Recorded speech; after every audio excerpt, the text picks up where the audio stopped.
नमस्कार और the deep dive में आपका स्वागत है। कैलकुलस में न कुछ समस्याएं होती हैं जो पहली नज़र में लगभग नामुमकिन सी लगती है। जैसे अगर कोई मुझसे कहे कि sine of e of x square का डेरिवेटिव निकालो तो शायद मेरा भी सिर चकरा जाए। हाँ बिल्कुल। एक फंक्शन के अंदर दूसरा, फिर उसके अंदर तीसरा, ये तो गणित के किसी किले जैसा लगता है जिसके दरवाजे पर कई ताले लगे हों। लेकिन आज हम एक ऐसी मास्टिकी के बारे में जानेंगे जो ऐसे कई ताले खोल देती है। इसे किताबी भाषा में कॉम्पोजिट फंक्शन का डिफरेंशिएशन कहते हैं, पर हम और आप इसे इसके मशहूर नाम चेन रूल से जानते हैं। बिल्कुल। आज का हमारा मिशन सिर्फ इस नियम को सीखना नहीं है, बल्कि ये महसूस करना है कि ये नियम कैसे काम करता है और ये हमें दुनिया के बारे में क्या सिखाता है। सही कहा। कि कैसे एक छोटे से बदलाव की लहर बड़ी बड़ी चीजों को प्रभावित करती है। ये नियम सिर्फ क्लास 11, 12 या जेईई नीट की किताबों में नहीं है, ये तो हमारे चारों तरफ मौजूद है। बिल्कुल सही कहा। ये कैलकुलस के सबसे सुंदर और शक्तिशाली विचारों में से एक है, और इसे चेन रूल या श्रृंखला नियम कहने के पीछे एक बहुत गहरी वजह है। अच्छा? हाँ, ये सचमुच हमें दिखाता है कि दुनिया की चीजें एक श्रृंखला या चेन से कैसे जुड़ी हैं। एक चीज में बदलाव दूसरी को बदलता है और वो बदलाव फिर तीसरी को। ये नियम बस उन बदलावों की दरों को गणितीय रूप से एक साथ जोड़ देता है। तो आज हम इस नियम के पीछे के क्यों और कैसे को उदाहरणों से समझेंगे, ताकि यह सिर्फ एक फॉर्मूला ना रहकर सोचने का एक तरीका बन जाए। बेहतरीन। तो चलिए उस किले के पहले दरवाजे से शुरू करते हैं। इससे पहले कि हम इसे डिफरेंशिएट करने की मास्टर की का इस्तेमाल करें, यह समझना जरूरी है कि ये कॉम्पोजिट फंक्शन आखिर है क्या। सुनने में तो बहुत भारी भरकम शब्द लगता है। लगता भारी है, पर है बहुत सरल।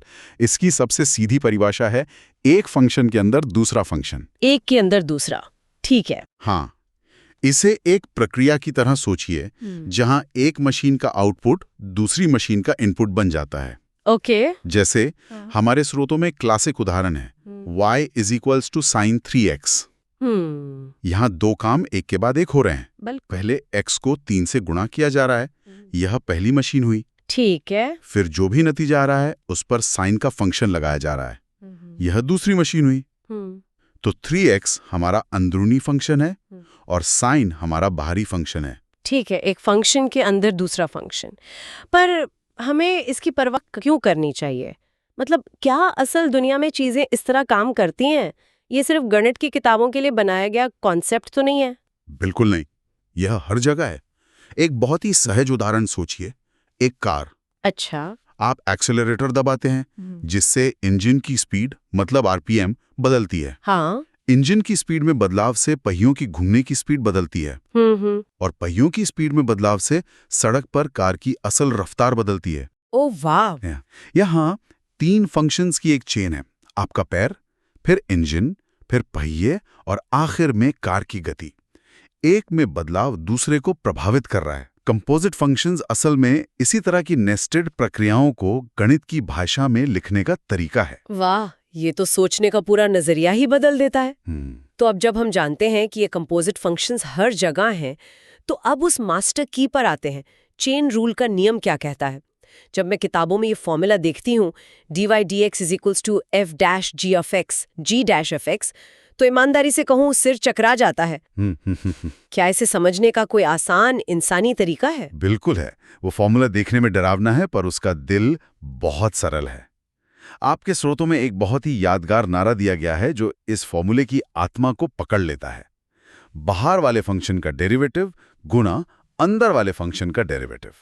बस इतनी सी बात है। बाहर का डेरिवेटिव इनटू अंदर का डेरिवेटिव, ये सुनने में तो वाकई बहुत आसान है, पर ये काम क्यों करता है? ये सिर्फ एक ट्रिक है या इसके पीछे कोई गहरा तर्क है? बहुत अच्छा सवाल है। ये ट्रिक नहीं बल्कि कैलकुलस का मूल तर्क है। देखिए, डेरिवेटिव का मतलब क्या है? बदलाव की दर। हाँ। तो सोचिए, जब आप x को थोड़ा सा बदलते हैं तो क्या होता है? वो बदलाव पहले अंदरूनी फंक्शन g(x) को प्रभावित करता है। ठीक है। मान लीजिए x के बदलने से g(x) 2 गुना तेजी से बदलता है। अच्छा।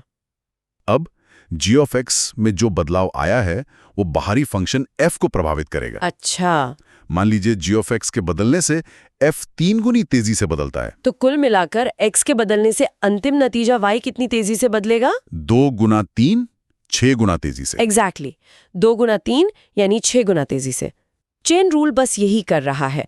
यह इन दोनों बदलाव की दरों को एक साथ गुणा कर देता है। यह हमें बताता है कि चेन की पहली कड़ी में एक छोटे से बदलाव का असर अंतिम कड़ी तक पहुंचते पहुंचते कितना बड़ा हो जाता है। ये शानदार है। तो ये असल में बदलाव के प्रभावों को एक साथ गुणा कर रहा है। चलिए अब इस नियम को काम पर लगाते हैं। एक उदाहरण से शुरुआत करते हैं ताकि ये सिर्फ थ्योरी न लगे। हाँ जरूर। स्रोत से पहला उदाहरण लेते हैं।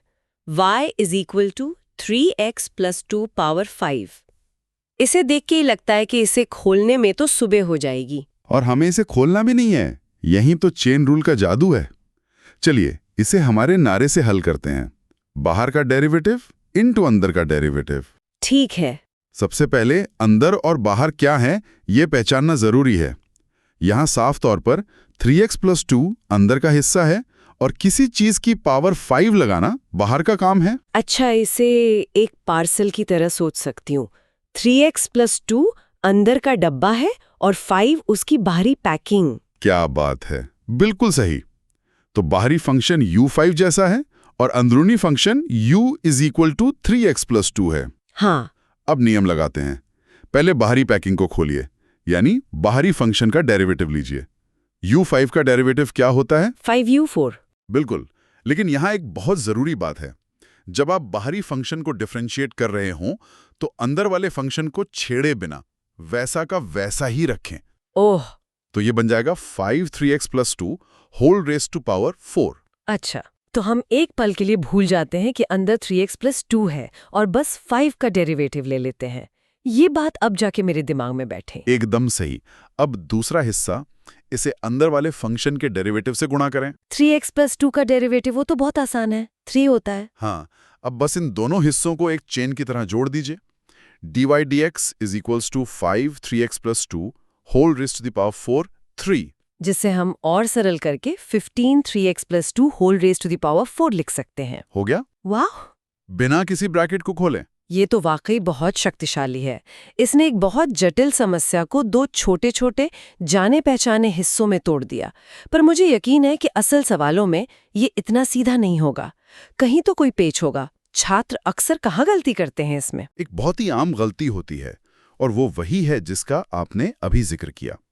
छात्र अक्सर बाहरी फंक्शन का डेरिवेटिव लेते समय जल्दबाजी में अंदर वाले का भी डेरिवेटिव ले लेते हैं। अच्छा। जैसे 3x + 2 की पावर 5 के केस में वो 5 3 4 जैसा कुछ लिख सकते हैं, जो कि पूरी तरह से गलत है। नियम याद रखना है, जब बाहर वाले से निपट रहे हों तो अंदर वाले को इज्जत से वैसे ही रहने दो, उसे मत छुओ। उसकी बारी बाद में आएगी। ये एक बहुत जरूरी सलाह है। तो ये पावर वाले फंक्शंस के लिए तो ठीक है, लेकिन क्या ये मास्टर की, साइन या कॉस जैसी चीजों पर भी काम करती है? वे तो बिल्कुल अलग दिखते हैं। चलिए स्रोत से एक त्रिकोणमितीय उदाहरण लेते हैं। y = sin 5x। प्रक्रिया बिल्कुल वही रहेगी चाहे फंक्शन कोई भी हो। यहाँ बाहरी फंक्शन क्या है? साइन। और अंदरूनी 5x। तो चलिए आप कोशिश कीजिए। पहला कदम क्या होगा? ठीक है, मैं कोशिश करती हूँ। पहला कदम, बाहर वाले का डेरिवेटिव अंदर वाले को बिना छेड़े। तो साइन कुछ का डेरिवेटिव होता है कॉस कुछ। तो ये बन जाएगा cos 5x। मैंने 5x को नहीं छेड़ा। शानदार। अब दूसरा कदम, अब इसे अंदर वाले की डेरिवेटिव से गुणा करना है। 5x का डेरिवेटिव होता है 5। बिल्कुल। तो अंतिम उत्तर हुआ cos 5x 5। इसे हम शायद 5 cos 5x लिखते हैं ताकि कोई कंफ्यूजन ना हो। एकदम परफेक्ट। देखा आपने? हाँ। फंक्शन बदल गया, लेकिन प्रक्रिया और तर्क बिल्कुल नहीं बदला। यही इस नियम की खूबसूरती है। यह एक सार्वभौमिक पैटर्न है। मतलब ये फॉर्मूला हर